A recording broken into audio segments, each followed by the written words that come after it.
Bonjour tout le monde, j'espère que vous allez bien. Alors aujourd'hui on va faire un tour au niveau des marchés pour faire un petit récapitulatif. Alors actuellement au niveau du S&P 500 on se trouve toujours, vous voyez ici on a cassé cette résistance enfin et on maintient au-dessus de cette résistance là. Alors pour l'instant comme on peut voir ici nous sommes toujours dans un canal haussier ici. Ici on avait un triangle comme vous pouvez constater, un triangle, donc normalement ascendant, hein, on peut le voir ici. Vous voyez, ça monte et ici c'est droit. Et là, on vient de casser ça. Donc, si on revient au niveau du weekly, donc là, il y a des probabilités. Alors, il y a plusieurs façons de voir le truc. Donc là, c'est soit dans un premier temps, on pourrait aller toucher le haut de cette trendline ici, ou dans un deuxième temps, aller toucher le haut de cette trendline ici. Donc pour l'instant, c'est plutôt haussier au niveau donc, du S&P 500. Je ne change toujours pas d'avis depuis quelques temps. Bon, c'est haussier lent, hein, on s'entend que c'est très lent. D'ailleurs, au niveau du RSI, ici, on a cassé un petit peu, vous voyez, la tendance ici, on est sur un point 64. Donc pour l'instant, on reste toujours dans une hausse. Alors le seul truc qui est un peu plus embêtant, c'est, on le sait, c'est le VIX qui est toujours sur des nouveaux niveaux support ici. Donc c'est pour ça que c'est un petit peu plus lent, pardon, parce que lorsque le VIX est vraiment sur des niveaux support, le marché a tendance à monter, mais doucement. Donc du coup, voilà, parce qu'il n'y a pas de phénomène de squeeze en quelque sorte par rapport au VIX, ce qui fait que c'est un petit peu plus long et le risque est un peu plus élevé aussi lorsque le VIX est sur des supports. Il en est de même un petit peu pour le dollar. Actuellement, le dollar fait un G-hook, c'est-à-dire vraiment ça c'est un pattern normalement haussier. Donc on peut voir la poussée ici, une forme de coupe ici et on appelle ça en fait un J-hook parce que ça, un J-hook c'est un peu en crochet. Donc là pour l'instant ça semble haussier au niveau du dollar. Donc après, si on va voir au niveau du S&P 500, personnellement, bon, ça va monter, mais très lentement, selon moi. D'ailleurs, on peut le voir actuellement, je ne sais pas si vous regardez un petit peu le Fear and Greed Index. Bon, ben là, ça fait un mois qu'on est vraiment dans la zone de peur. Généralement, quand on est sur des niveaux vraiment plus hauts ici, on a tendance à être sur des niveaux de greed en temps général, hein. Mais là, pour l'instant, on n'est pas sur des niveaux de greed, on est sur des niveaux de peur. Donc c'est pour ça que pour l'instant, ça continue de monter, même si on a un VIX sur support ou un transfert même d'argent vers les obligations. Donc ça, j'en avais parlé à quelques reprises. On a eu vraiment, on commence à avoir un petit transfert des obligations gouvernementales vers les obligations corporatives, comme vous pouvez constater ici. Donc là, vous voyez ici, je vais faire ça mieux. On va faire ça plutôt comme ça. Voilà. Donc là, on peut voir qu'on a eu une cassure ici au niveau donc, de ce qu'on appelle le ratio de la force relative entre les obligations normales, donc gouvernementales, fédérales, on va dire, et corporatives. Et donc, généralement, les corporatives sont, comment dire, avantagées lorsque alors je disais avantagé, en fait c'est juste parce que lorsque nous avons une politique monétaire très accommodante, l'argent va aller beaucoup dans les obligations corporatives. Versus cela, bien évidemment on est dans une transition, on sait que ça va pas tarder à ce qu'on va changer la politique monétaire, enfin ça va pas tarder, il y a beaucoup de spéculation pour qu'on commence en 2022. Donc du coup il commence à avoir un petit changement, comme on peut constater ici, des obligations corporatives vers les fédérales qui est donc quelque chose de plus safe. Donc c'est sûr qu'un petit peu là actuellement le marché est un peu plus délicat ici, hein, on va dire que il y a moins de confiance sur les marchés. D'ailleurs, on peut le voir aussi au niveau du transport. Oui, parce que le transport, en fait, il y a souvent des divergences au niveau du transport et des indices lorsque, vous voyez, on a ici l'ETF donc de transport baisse alors que l'indice donc du S&P 500 lui monte.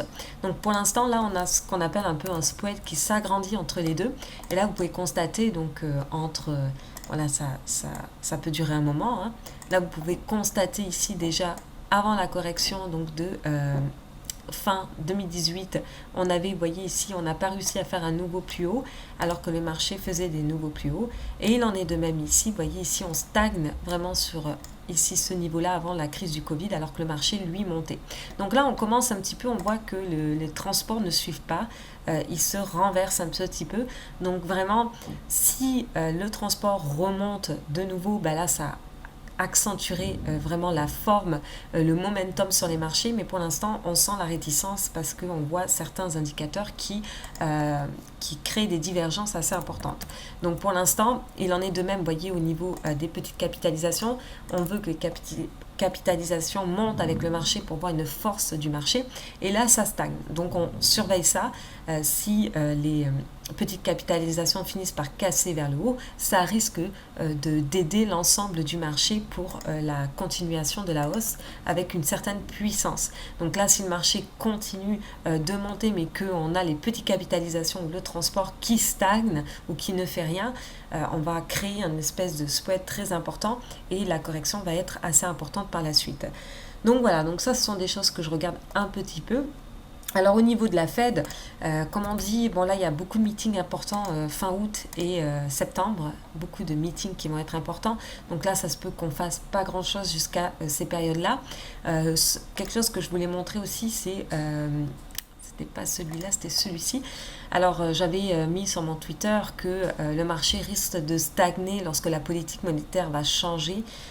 Ce que je voulais dire par là, Shopee Market, c'est qu'on commence un petit peu à plafonner. Vous voyez ici, de 2014 à 2017, on a pas mal plafonné dans cette zone ici.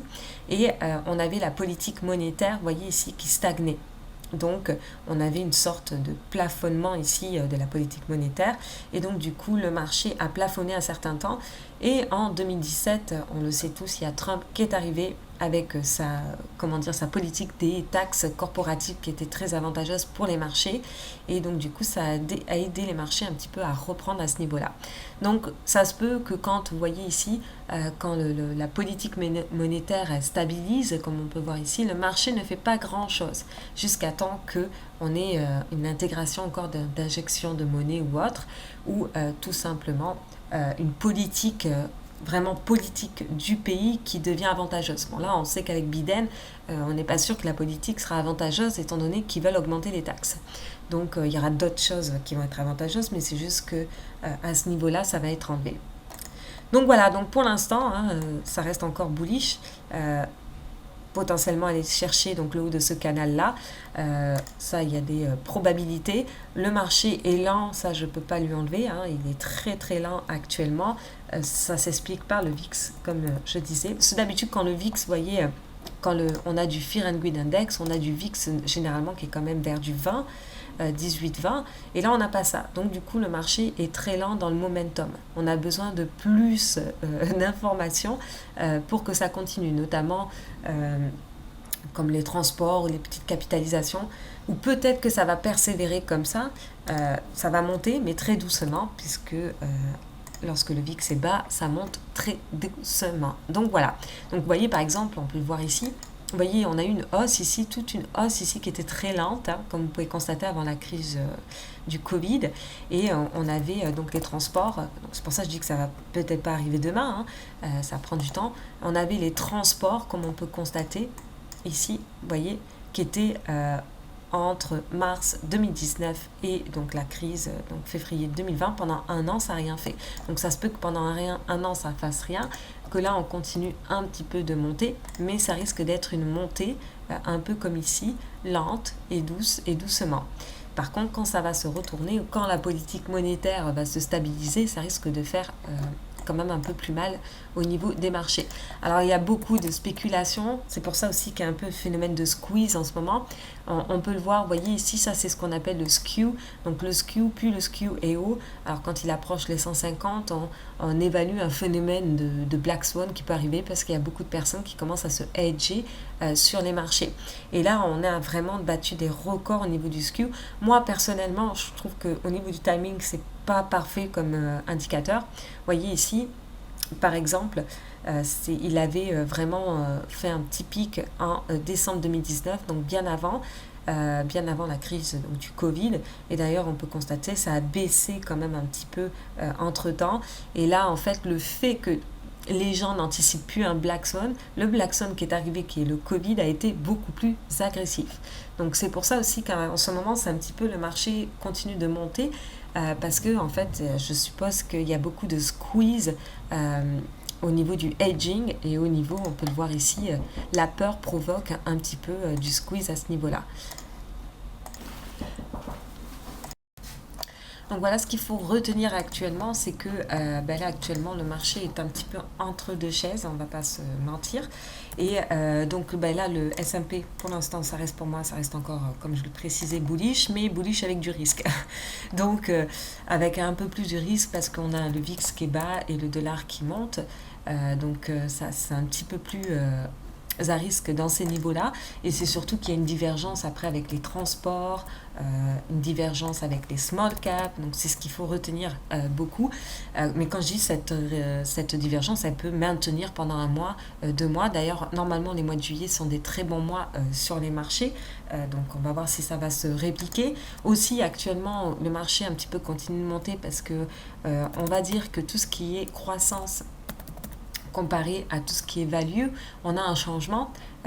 Pendant un certain temps, comme vous le savez ici, on avait donc le value qui était en train de superformer tout ce qui était la croissance, les titres de croissance. Et là, on a un changement. Vous voyez ici, on a une cassure donc de ce canal baissier.